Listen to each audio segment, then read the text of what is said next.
Welcome back to the channel, guys. It's been a while, and welcome to a new segment called Normal Car November, whereby throughout the month of November I'll be looking at normal cars. Cars like this Citroen C5 Aircross, which is made in 2023, has a 1.2 litre engine, 130 brake horsepower, and it's a nice family 5-seater hatchback car. It's a break from the things that I normally like to do on this channel, but that goes along with the whole name change that I wanted to try and do some other things on the channel instead of focusing on Porsche all the time. So it gives me opportunities for new types of content and, things that I've kind of had to hold back from doing in the past. So let's get into it. First of all, in this video, what we're going to be doing is 5 things that I love about this Citroen C5 Aircross. Let's do business. So I've been looking after this car while my mate's on holiday. I've been fitting a dash cam to the vehicle, which is all done, and I've got a little bit of time before he comes back, and I thought, you know what, I'm going to stick the camera on and maybe do a little bit of a review of the things that I love and the things that I hate about this car. So the first thing that I love about this car is, despite the build quality not being so great, which I mentioned in the things I hate about this car, the inside cabin area is very ergonomically nice, and there's no sort of like noises, no knocks or no bangs coming from the panels. Despite when you bang the panels, they sound as if they're going to make a hell of a noise when driving, but I haven't found that to be the case. I found the whole experience of driving the car being really smooth, really quiet. I don't want to say luxurious, but it's certainly a pleasant experience. It's probably coupled by the fact that these tyres are nice and big and chunky, where I'm used to driving cars with low profile tyres, and it doesn't make for a great driving or comfortable experience in most cases.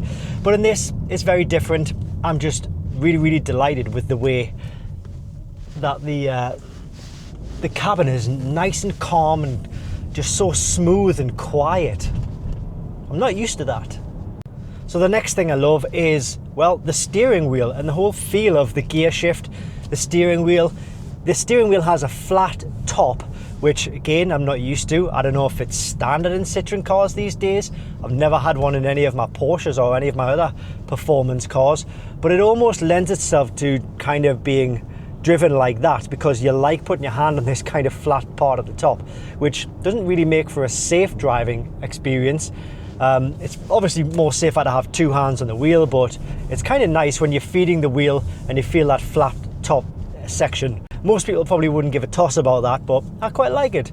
Couple that with, as I say, the whole clutch feel. When shifting through gears, it's really smooth. It's really nice. The gear changes are all nice and straightforward. There's no sort of jerkiness or clunkiness when changing through the gears. Everything is just perfect and as it's supposed to be. And again, that's something that with driving performance cars you don't really get.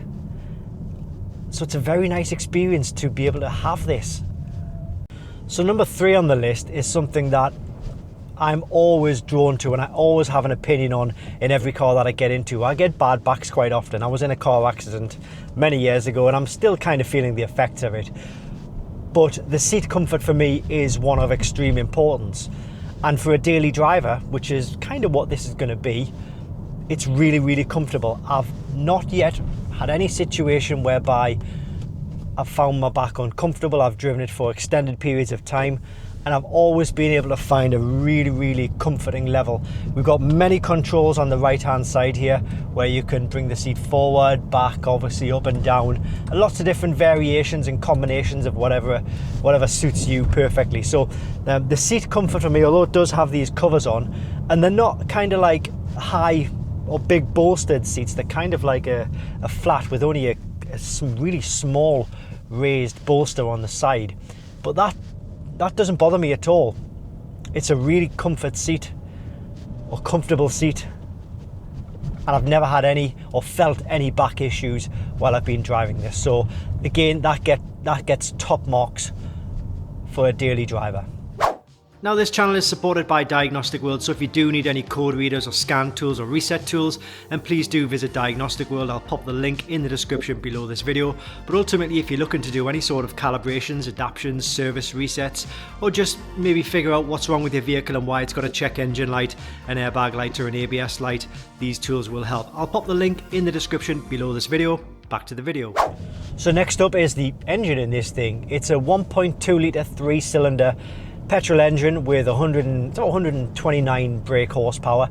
Now, normally that would be really underpowered for me. I like a more powerful engine, a bigger engine, but that's because I'm driving performance cars, I'm driving bigger estate cars.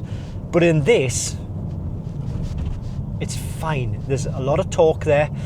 The engine really pulls quite well, and I don't find myself ever in a situation whereby I'm thinking, you know, I wish this could be faster. Now granted, it's only me in the car. I've never had anybody else in the car, but if we had, say, a boot full of luggage and a cabin full of people, it might be a different situation. I might be sitting here telling you that it's underpowered and I just don't like it, but I'm not. And all I can really tell you about is the experience of me being in the car on my own. And let me tell you, the engine is absolutely on point. So it gets a thumbs up from me. As I say, normally a 1.2 litre engine I wouldn't laugh at, but I certainly wouldn't be jumping to go and buy one. But in this car, it's absolutely fine. It does the job, and you don't need any more for a car like this. And it's really economical as well. Getting figures of starting from like 37 miles per gallon, going all the way up to like 70 miles per gallon, depending on your style of driving, what kind of road you're on. You know, the things I've mentioned earlier, how many people in the car, what's the weight of everything that's going on at any given time. So yeah, top marks for the engine as well. And finally, I have to give top marks to the amount of space the car has inside. Lots of rear space for rear passengers, lots of leg room for the front passenger, lots of leg room for me no matter how I've got the seat, and also the boot, which is currently full of like decorators tools because the guy who owns the car is a decorator, but he never has a problem with lumping all of his things, everything that he needs, and then at the weekend he uses it for family use. So he never has a problem with, you know, over cramming the car or needing extra space than he actually has. So it's got a lot of space all around and all over. You know, out of 10, as a daily driver, if I was going to sort of say I need a standard car for a daily driver, I would have no questions getting one of these. I'd definitely give it an 8 or 9 out of 10. It's comfortable, it's smooth, engine's good, lots of space. Okay, it doesn't look the best, but that's why I've got my sports cars, isn't it? So, I hope you enjoyed this little video. Things I love about the C5 Aircross, a car that I was not expecting to like. I will hold my hands up with that, but I do like it. I'm not necessarily saying I'm going to go and buy one, but I do like it. And if circumstances changed whereby I had to go and buy something cheap, reliable, with a smaller engine, then I'd certainly consider this car. 100%. Okay guys, thanks for watching. Please like and subscribe. As usual, I'll see you on the next one.